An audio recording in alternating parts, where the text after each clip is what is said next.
Alright, welcome back. Firstly, before we get into the video, I just wanted to say a quick sorry for the last upload. I don't know why YouTube Studio was having a fit, and it cancelled my upload a couple of different times. Then I went away and kind of forgot about it, and it didn't get up until like a few days ago, but oh well. Doesn't matter now, you've got 2 videos this week, you're welcome. Now, you read the title of the video, and I figured I'd just touch on this because it seems like the self-improvement space on the internet is always open. It is only open to the idea of making a business and making money, online or whatever, and completely shitting on the 9 to 5. And I made a video ages ago, about how the 9 to 5 isn't all bad. And I wanted to kind of come back and go into a bit more detail. And I do believe that there is a way to win by still working, those hours. Now, before I get into it, so I don't get sued, this isn't financial advice. I'm not claiming to be an expert. This is from my personal experiences and, from what I know. Now, take this as seriously or as not as you like, but this is not financial advice. This is just my opinion. Now, there's a few areas that are important when it comes to having a not typical 9 to 5 job, and I'm going to kind of reference it against having a business for people who are kind of tossing up, or especially young people who kind of don't know or are so stressed about a business that it may not be worth it necessarily. And the first one is, now I would preface this by saying it's not entirely in your control, but you want to try and aim for have an income that it's going to be sustainable, if that makes sense. You don't want to be living off. Now, I understand that a lot of people don't have a choice, but when you're young and you have a choice, you want to be upskilling and getting, things that can help you, earn more money and make a decent income, anywhere from, I don't know, depending on your age, obviously, and how much you've been working, but generally around, I'll talk to you I'll speak more later in the video, but anywhere from 60 odd, this is AU, so 50 grand a year, 45, something like that. I forget what the conversion is US. Nothing crazy, but you want to be able, again, it depends on a lot of factors, but generally you want to just have something that's I believe in having more room to, go up, rather than just being stuck on the same amount for years and years and years. You almost rather take a lower initial pay for room to go up, because inflation's going to go up and your money's going to be worth less. We all know that. So, if possible, you want to be looking for areas with, either career progression or income progression, because no one wants to be stuck on the same thing, and getting a 2% or 3% raise a year isn't going with inflation. I think inflation's 8% right now. Don't quote me on that. I'm just guessing. I heard it one time. I think it's 8%. So that's just math ain't mathin'. So you want to be, you're going with and ideally ahead of inflation. But, again, it's sometimes it's out of your control. Next. This is the biggest one for me if I were to ever commit to working 9 to 5, and it's actually loving what you do.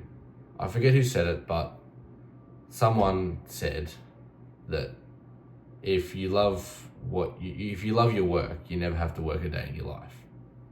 And that's essentially why business owners are so successful, because they're able to work longer hours and put more into their businesses because it's generally something they're passionate about.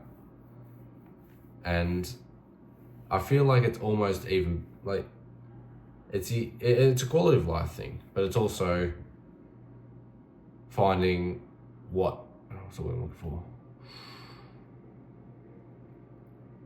Finding what makes you happy, I guess, under quality of life. But it's about focusing less on the money and more what you love to do, because you're more inclined to get more out of it and to actually just get better and naturally earn more money if it's something that you're genuinely passionate about. And that's why I do think that the 9 to 5 isn't all bad, because if it's something that you genuinely love, what is the difference between that and running your own business? Because you're assuming you are making enough money and all that, and you're not getting fucked by whatever. It's important to actually be enjoying what you're doing. Going up, for most people who've worked, specifically 9 to 5, those full-time hours, understand how important it is and how valuable it is to be actually wanting to get up and go to wherever it is, because it makes it the whole experience so much easier. That's why so many people look for work environment and colleague and those kind of things, like people you work with and all that, rather than just the money, because people want to enjoy what they're working at. And even better, if you can actually genuinely love it and be genuinely passionate about it, you're going to naturally get better regardless. That's just inevitable. Now next, and this is one I've kind of experienced a lot throughout my life and working, especially being an adult and not fully supporting myself, but having to manage that kind of thing. And it's living within your means, because I see a lot of people older, younger than me, who are spending so much more than what they're actually either earning or capable of spending relative to their income. Now, regardless of whether you're making 50 grand a year or 500 grand or $5 million a year, if you're spending more than what you're realistically able to earn / save, you're gonna naturally just fuck yourself. And I feel like that's nothing new. It's just so many people are so okay with financing cars and credit card debt and all this crazy thing. And this is going to kind of segue into my next point, but you should be really specifically tracking where every single cent of your money is. Like, it's to the point where I can almost tell you what my bank balance is going to be in like 2 or 3 weeks time, because I know what bills I've got, I know what income I've got, and I know I've got planned purchases, and I've allocated money to certain things. And so when it comes out, it's like, yep, that's exactly what's supposed to happen. It's not like, oh shit, where did this come from? Or why am I paying $30 a month for something I'm not using? Like, I don't understand why people aren't, especially when cost of living is so tight, that people aren't trying to save money wherever possible. So if you're spending, all this money on services and subscriptions and even just things like food and whatnot, when you realistically can't afford that, like, it shits me that people are willing to go, as soon as they get paid, they go out drinking or they go out and buy shit. It's like, well, have you got any money? Have you put any money away for savings? Have you allowed for your bills? Have you allowed for future costs? Like, I know for insurance and registration for my car it's like 7 months away, but I've already got that money. I'm already mentally prepared and have got that money ready to go. So when it comes, I was just like, bang, yep, done. And it's quite a lot of money, especially for someone my age, but it's more about just being prepared and not being stupid when it comes to getting your money. And I find most of my life, I've worked off of a weekly, my pay being weekly, but I know frequently it's fortnightly, even monthly.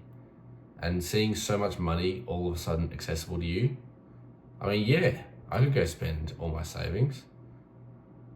And I mean, I'd be happy about it for a bit. And then what? I'm like, oh shit. Now all that money I've worked for is gone or to useless stuff. And while I do agree that there's opportunity and there's times where you should be quote unquote treating yourself, it's important to not just be stupid. And I feel like if people actually think about it, sit down, have a look at their expenses, they go, oh, well, that wasn't necessary. I didn't need to do that. I spent too much here. And that's another reason why I'm not a fan of going out all the time and spending money, because drinking and drugs and all that is so expensive. And you can easily spend a few $100s a night. And if you're a student, a college, uni student, chances are you're not making much money. And if you're spending $300 a night, 3 nights a week, you're going to be running in the red, because I'm quite confident to say that you're not earning that kind of money. So this is where you get your situation.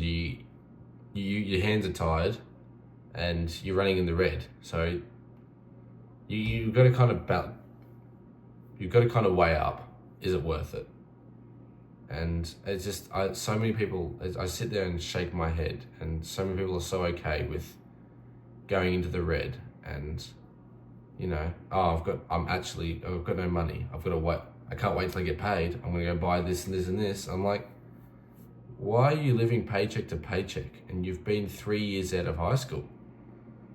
Like, what? And I don't understand what the logic is behind. This has turned into a bit of a rant. I'm getting a little bit off course. So I digress. My point is, living within your means, avoiding stupid spending, track your money and know where all your money's going, and have expenses, plan what expenses you have upcoming. I'm not just saying the next 2-3 weeks. I'm talking like months and months in advance. And just don't be a fuckwit. It's not that hard. Anyways, moving on to the next and final point. A lot of people, when they do start saving money, don't quite know what to do with it. Do they stick it in, a high return bank account? Do they put it in investments? Whatever. My point is, it doesn't matter where you put the majority of your savings, but you should always this is why I like to delegate my paycheck every week, because I've got an account that I like to call shit hit the fan.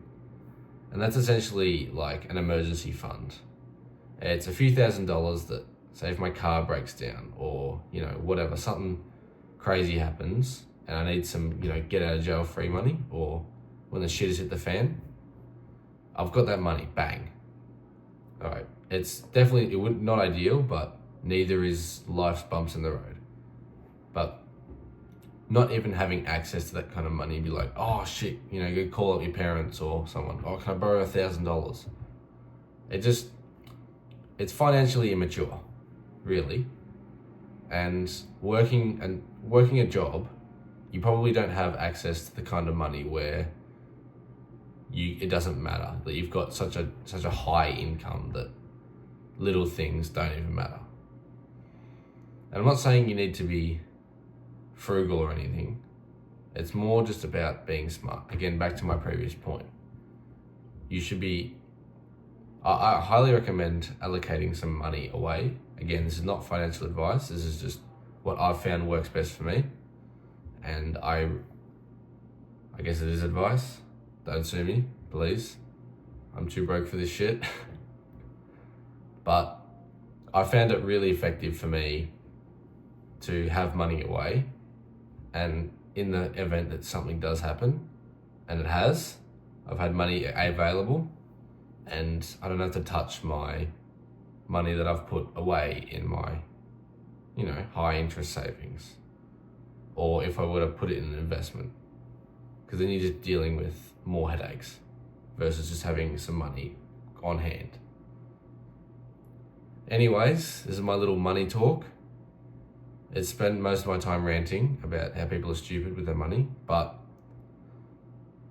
working a 9 to 5 isn't ideal, and it's not the path that I'm going down or I'd suggest to you.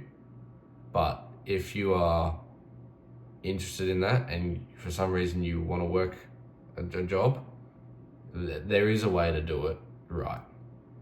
And you can set yourself up nicely if you make the right decisions and don't be an idiot. Anyways, if you're still here at the end of the video, I love you, and remember, life is what you make it.